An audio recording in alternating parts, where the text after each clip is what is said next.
નમસ્તે મિત્રો, હું સંકેત શાહ આજે તમારા માટે આ વિડીયો લઈને આવ્યો છું જે તમને ડેટા સ્ટ્રક્ચરનું ઇન્ટ્રોડક્શન આપશે અને એ પણ આપણી ગુજરાતી ભાષામાં.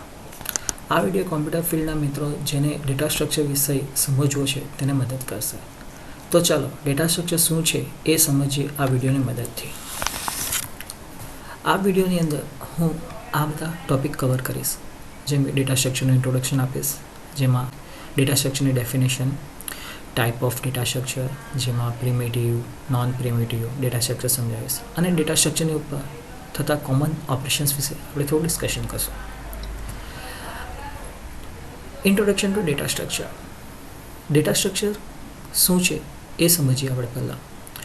Data structure provide a structure that have your data stored in memory so one can use it efficiently. Computer ફિલ્ડના દરેક મિત્રોને ખબર હશે કે ડેટા જે છે તે મેમરીમાં સ્ટોર થાય છે, અને મેમરીમાં જે ડેટા સ્ટોર થાય છે તે જેટલા જલ્દી અને સારી રીતે મળશે પ્રોસેસર એટલું સારું પરફોર્મન્સ કરશે. તો ડેટા મેમરીમાં એવી રીતે સ્ટોર થવા જોઈએ જેનાથી સારી રીતે આપણને ડેટા મળી શકે ને ઇઝીલી ડેટા મળી શકે, ફાસ્ટલી ડેટા મળી શકે, તો પ્રોસેસર ઓપરેશન સારું પરફોર્મ કરી શકશે. તો તે સ્ટ્રક્ચર કોણ પ્રોવાઈડ કરશે? તે સ્ટ્રક્ચર આપણને ડેટા સ્ટ્રક્ચર પ્રોવાઈડ કરશે. જેમ અહીંયા ડેફિનેશન તમે સમજાવ્યું છે તે પ્રમાણે કે ડેટા સ્ટ્રક્ચર એ આપણને સ્ટ્રક્ચર પ્રોવાઈડ કરે છે કે તમારા ડેટા મેમરીમાં કઈ રીતના સ્ટોર થશે કે જેનાથી આપણને ડેટા સારી રીતે યુઝ કરી શકશે, ડેટાને આપણે સારી રીતે યુઝ કરી શકશું. બીજા વર્ડ્સમાં આપણે કહીએ તો data structure is a particular way of organizing a data in computer so that it can be use efficiently. Same definition છે પણ થોડુંક અલગ વે ઓફ સેન્ટેન્સમાં લખ્યું છે. આ data structure is a particular way of organizing a data in a computer so that it can be use efficiently. Data સ્ટ્રક્ચરને મેમરીમાં કઈ રીતના ઓર્ગેનાઇઝ કરવું છે તે આપણને ડેટા સ્ટ્રક્ચરથી ખબર પડશે. ફોર એક્ઝામ્પલ, એક નાનું એક્ઝામ્પલ લઈને જોઈએ. કોમ્પ્યુટર ફિલ્ડના દરેક વ્યક્તિ સી લેંગ્વેજ સાથે ફેમિલિયર હોય છે. તો એક નાનું મસ્ત એક્ઝામ્પલ આપું છું. જ્યારે મારે એક ઇન્ટીજર હોલ નંબર સ્ટોર કરવો છે, ઇન્ટીજર એટલે હોલ નંબર સ્ટોર કરવો છે મેમરીની અંદર, ત્યારે હું ડેટા સ્ટ્રક્ચર તરીકે INT ડેટા ટાઈપનો યુઝ કરીશ. બીજો એક એક્ઝામ્પલ વાત કરીએ કે જ્યારે મારે similar type of data store કરવા છે, we can store a list of item having a same data type using array. જેમ અહીંયા એક્ઝામ્પલ બતાવ્યું છે તમને, બીજું એક એક્ઝામ્પલ આપ્યું છે, we can store a list of item having a same data type using array. Array એક ડેટા સ્ટ્રક્ચર છે કે જેમાં similar type of data store કરી શકશે. So this integer, character, float, double, array, structure, pointer, stack etcetera are જે છે તે તમારા ડેટા સ્ટ્રક્ચર કહેવામાં આવશે, જે આપણને સ્ટ્રક્ચર પ્રોવાઈડ કરશે મેમરીમાં ડેટા તમારા કઈ રીતના સ્ટોર થશે. જેમ ઉપર એક એક્ઝામ્પલ આપ્યું છે, સપોઝ એક્ઝામ્પલ તરીકે હું ઇન્ટીજર ડેટા ટાઈપ લેવું છું, તો મને જે વેરિયેબલ માટે ઇન્ટીજર ડેટા ટાઈપ લેવું છે એ વેરિયેબલ 2 બાઇટ્સ મેમરીમાં લેશે. તો એ 2 બાઇટ્સ જે બતાવ્યું કે મેમરીમાં 2 બાઇટ્સ લેશે, તો એ તમારું ડેટા સ્ટ્રક્ચર કીધું કે ઇન્ટીજર મેમરીમાં 2 બાઇટ લેશે. હવે બસ એવી રીતે જ મારા 10 ઇન્ટીજર સ્ટોર કરવા છે એક એરેની અંદર, તો એરે જે છે 20 બાઇટ્સ લેશે, રાઈટ. તો એ તમારું ડેટા સ્ટ્રક્ચર પ્રોવાઈડ કર્યું કહેવાશે કે એરે તમારા 20 બાઇટ્સ લેશે. ડેટા સ્ટ્રક્ચર મેઇનલી 2 ટાઈપના હોય છે, જેમ કે primitive data structure and non primitive data structure. Diagram છે તે જોઈએ પહેલાં. ઇન્ટીજર, ફ્લોટ, કેરેક્ટર, બુલિયન એ પ્રિમિટિવ ડેટા સ્ટ્રક્ચરની અંદર આવે છે. Non primitive data structure furtherly 2 ટાઈપમાં ડિવાઈડ થાય છે, લિનિયર ડેટા સ્ટ્રક્ચર અને non linear data structure. Non linear data structure આપણને array, link list, stack, queue એ તમારા લિનિયર ડેટા સ્ટ્રક્ચર કહેવામાં આવશે, અને નોન લિનિયર ડેટા સ્ટ્રક્ચરમાં ટ્રી અને ગ્રાફ્સ આવશે. આપણે હવે પ્રિમિટિવ ડેટા સ્ટ્રક્ચર શું છે અને નોન પ્રિમિટિવ ડેટા સ્ટ્રક્ચર શું છે તે શીખીએ. તો પ્રિમિટિવ ડેટા સ્ટ્રક્ચરની વાત કરીએ. જનરલી બુકમાં એવી ડેફિનેશન હોય છે કે primitive data structure are those data structure which are directly operated upon machine level instruction. તેને આપણે પ્રિમિટિવ ડેટા સ્ટ્રક્ચર તરીકે ઓળખી શકાય. જે ડેટા સ્ટ્રક્ચર ડાયરેક્ટલી કોઈ બી પ્રોસેસ કર્યા વગર સીધું આપણે મશીન લેવલ ઇન્સ્ટ્રક્શન પર વર્ક કરી શકીએ, એના પર અપ્લાય કરી શકીએ, તો તેવા ડેટા સ્ટ્રક્ચરને પ્રિમિટિવ ડેટા સ્ટ્રક્ચર કહેવામાં આવશે. એને બીજી લેંગ્વેજમાં વાત કરીએ તો જે પ્રાઇમરી ડેટા ટાઈપ્સ છે તેને પણ આપણે પ્રિમિટિવ ડેટા સ્ટ્રક્ચર કહી શકાય છે. એટલે જે અહીંયા લખ્યું છે ધીઝ આર ઇનબિલ્ટ ટુ, એને ઇનબિલ્ટ પણ કહેવામાં આવે છે, રાઈટ. બીજી એક ડેફિનેશન્સ આપેલી છે. Primitive data structure are those which are predefined way of storing data by the system and The set of operation that can be performed on this data are also predefined. જે data structure already સિસ્ટમની અંદર available હશે, right. Primitive data structure are those which are predefined way of storing data, જેને આગળથી તમને decide કરેલું છે કે આ ડેટા સ્ટ્રક્ચર આટલા બાઇટ્સ લેશે, આ રીતના ડેટા સ્ટોર કરશે, એ એડવાન્સમાં ડિસાઇડ કરેલું હશે પ્રોગ્રામિંગ લેંગ્વેજ, ત્યારે એવા ડેટા સ્ટ્રક્ચરને પ્રિમિટિવ ડેટા સ્ટ્રક્ચર કહેવામાં આવે. જેમ કે ઇન્ટીજર 2 બાઇટ્સ હશે, ફ્લોટ 4 બાઇટ લેશે, રાઈટ. તો તે તમારે એડવાન્સમાં તમને આ કીધું છે, એડવાન્સમાં સિસ્ટમની અંદર સેટ કરેલું છે કે ઇન્ટીજર, કેરેક્ટર, ફ્લોટ આટલા બાઇટ્સ લેશે, તો એ પ્રીડિફાઇન્ડ એડવાન્સમાં સેટ કરેલું હશે, તો તેવા ડેટા સ્ટ્રક્ચરને આપણને પ્રિમિટિવ ડેટા સ્ટ્રક્ચર કહેવામાં આવશે. ને પ્રિમિટિવ ડેટા સ્ટ્રક્ચરની ઉપર આપણને એવી રીતના ઓપરેશન્સ બી પરફોર્મ કરશું, તે પણ પ્રીડિફાઇન્ડ હશે અંદર, રાઈટ.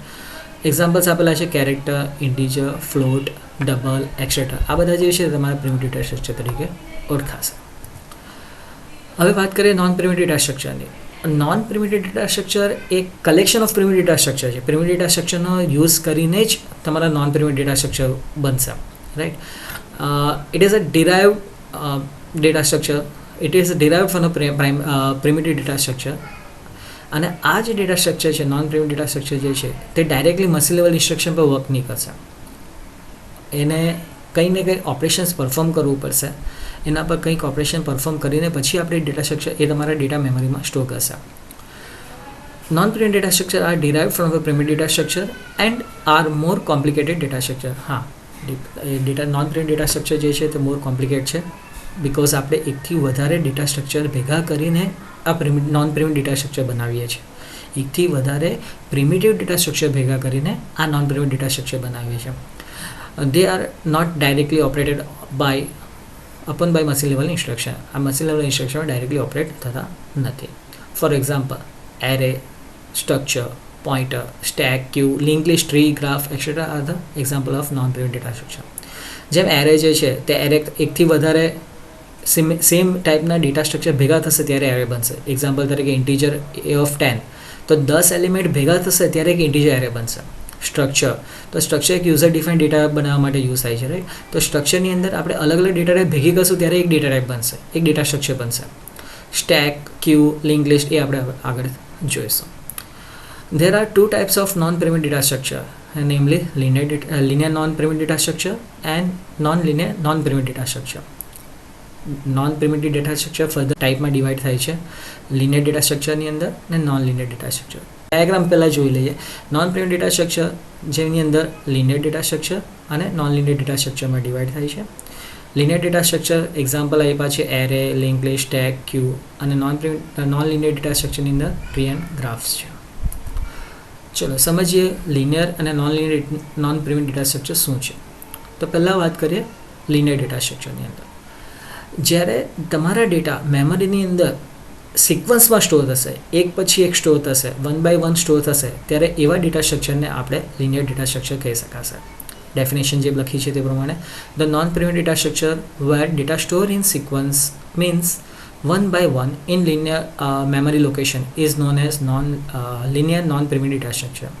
ડેટા બધા મેમરીમાં સ્ટોર થાય છે અને તે એક સિક્વન્સમાં સ્ટોર થાય છે, એક પછી એક ડેટા સ્ટોર થાય છે, તો તેવા ડેટા સ્ટ્રક્ચરને આપણે linear non-primitive data structure કહી શકાશે. એક્ઝામ્પલ તમને આગળ ઓલરેડી સમજાવ્યા છે, એરે, સ્ટેક, ક્યુ, સ્ટ્રક્ચર, એ બધા એક્ઝામ્પલ્સ છે તમારા linear ડેટા સ્ટ્રક્ચરના, કે જેમાં બધા ડેટા તમારા સિક્વન્સવાળી એક પછી એક ડેટા તમારા સ્ટોર થશે. એક એલિમેન્ટ સ્ટોર થયો, એના પછી નેક્સ્ટ બીજો એલિમેન્ટ સ્ટોર થશે, એના પછી બીજો એલિમેન્ટ નેક્સ્ટ લોકેશન પર બીજો એલિમેન્ટ સ્ટોર થશે. બધા લોકેશન સાયમલ્ટેનિયસલી સ્ટોર થશે ને સિક્વન્સમાં હશે, એક પછી એક હશે. એક્ઝામ્પલ્સ પણ તમને આપ્યા. હવે નેક્સ્ટ વાત કરીએ છીએ નોન પ્રિમિટિવ ડેટા સ્ટ્રક્ચર શું છે તે. The non primitive data structure are those data structure in which data items are not arranged in sequence in memory are known as non-linear data structure. Non-linear data structure કોને કહેવાશે? કે જેની અંદર તમારા data મેમરીની અંદર સિક્વન્સ વાઇઝની સ્ટોર થશે. મતલબ એક એલિમેન્ટ એક જગ્યાએ સ્ટોર થઈ ગયો, બીજો એલિમેન્ટ બીજી જગ્યાએ પણ સ્ટોર થશે, બીજા કોઈ લોકેશન પર સ્ટોર થશે, નેક્સ્ટ આવે એવું કોઈ જરૂર નહીં મળે. એ વસ્તુ તમારો ઓપરેટિંગ સિસ્ટમ મેન્ટેન કરશે. ઓપરેટિંગ સિસ્ટમના મેમરી મેનેજમેન્ટ મોડ્યુલ હશે તે એને મેનેજ કરશે. અને એવા ડેટા સ્ટ્રક્ચરને આપણે નોન પ્રિમિટિવ ડેટા સ્ટ્રક્ચર તરીકે ઓળખી શકાય, જેને આપણે એક્ઝામ્પલ તરીકે ટ્રી, ગ્રાફ એના એક્ઝામ્પલ છે નોન પ્રિમિટિવ ડેટા સ્ટ્રક્ચરના. ઓકે, તો આટલા વસ્તુથી તમને એટલો ખ્યાલ આવ્યો હશે ડેટા સ્ટ્રક્ચર શું છે. હવે જનરલી ડેટા સ્ટ્રક્ચર શાના માટે યુઝ થાય ને એના પર ડેટા સ્ટ્રક્ચર પર કયા કયા ઓપરેશન્સ પરફોર્મ કરી શકે તેની વિશે ડિસ્કસ કરીએ. Common operation on data structure. Generally following operation perform on data structures: creation, selection, updation and deletion. આ જનરલી આટલા ઓપરેશન્સ આપણે ડેટા સ્ટ્રક્ચરની ઉપર પરફોર્મ કરી શકીએ છીએ. તો બધા ઓપરેશન સમજીએ. Creation operation. આ બધા ઓપરેશન સમજવા માટે હું પ્રોગ્રામિંગ લેંગ્વેજ સીનો યુઝ કરીશ અને તેનાથી તમને એક્ઝામ્પલ આપીને સમજાવીશ. તો પહેલાં ક્રિએશન ઓપરેશનની વાત કરીએ. તો જ્યારે આપણે ડેટા સ્ટ્રક્ચર બનાવીએ છીએ, સી પ્રોગ્રામિંગ લેંગ્વેજની વાત કરીએ, તો જ્યારે આપણે કોઈક વેરિયેબલ બનાવીએ છીએ, વેરિયેબલ ડિક્લેર કરીએ છીએ, તે એ વસ્તુને આપણે વેરિયેબલ ડિક્લેરેશન જે કર્યું તેને આપણે ક્રિએશન ઓપરેશન કહીએ. ત્યાં આપણે ડેટા સ્ટ્રક્ચર જનરેટ કર્યું, ક્રિએટ કર્યું કહેવાશે. તો આ ઓપરેશનને આપણે ક્રિએશન ઓપરેશન. એક્ઝામ્પલ તરીકે ઇન્ટીજર એ, તો એ નામનો વેરિયેબલ છે જે ઇન્ટીજર ડેટા સ્ટોર કરશે. તો તમારે આ લાઇનને આપણે, આ સ્ટેટમેન્ટને આપણે ક્રિએશન ઓપરેશન તરીકે ઓળખી શકાશે. નેક્સ્ટ છે સિલેક્શન ઓપરેશન. સિલેક્શન ઓપરેશન એટલે જે ડેટા સ્ટ્રક્ચરની ઉપર આપણે ઓપરેશન્સ પરફોર્મ કરવું છે તેને મેમરીમાંથી સિલેક્ટ કરવું પડશે, રાઈટ, ફેચ કરવું પડશે. તો એવા ઓપરેશનને આપણે સિલેક્શન ઓપરેશન કહેવાશે. સિલેક્શન ઓપરેશનને આપણે બીજું ફેચ ઓપરેશન તરીકે પણ ઓળખી શકીએ છીએ. અપડેશનની વાત કરીએ તો ડેટા સ્ટ્રક્ચર જે બન્યો, જે એલિમેન્ટ મેમરીમાં લોકેશન બન્યો, તેની અંદર આપણે ડેટા કંઈક ચેન્જ કરીએ, કંઈક વેલ્યુ એસાઇન કરેલી છે તેની અંદર બીજું કંઈ વેલ્યુ ચેન્જ કરીએ. એક્ઝામ્પલ તરીકે ઇન્ટીજર એ ઓફ 5 કને કર્યું તો 5 વેલ્યુ સ્ટોર કરેલી છે ને થોડાક સ્ટેટમેન્ટ લખ્યા પછી આપણે લખીએ છીએ ઇન્ટીજર થોડાક સ્ટેટમેન્ટ પછી આપણે લખીએ છીએ a = a + 5. તો 5માં બીજા 5 એડ થયા. તો પહેલાં તો 5 સિલેક્શન ઓપરેશન પરફોર્મ થયું ને પછી એમાં બીજા 5 એડ કર્યા, 10 થયું. એટલે એ વેલ્યુ એની વેલ્યુ ચેન્જ થઈ, તો તેને અપડેશન ઓપરેશન તરીકે કહેવાશે. અને લાસ્ટલી ડિલીશન ઓપરેશનની વાત કરીએ. જ્યારે ડેટા સ્ટ્રક્ચરને મેમરીમાંથી આપણે રિમૂવ કરીએ છીએ, રાઈટ, તેને આપણે કહેવાશે ડિલીશન ઓપરેશન. તો આ વિડીયોથી તમને આઈ હોપ તમને એટલો ખ્યાલ આવ્યો હશે ડેટા સ્ટ્રક્ચર શું છે અને ડેટા સ્ટ્રક્ચરની ઉપર આપણે કયા કયા ઓપરેશન્સ પરફોર્મ કરી શકીએ છીએ.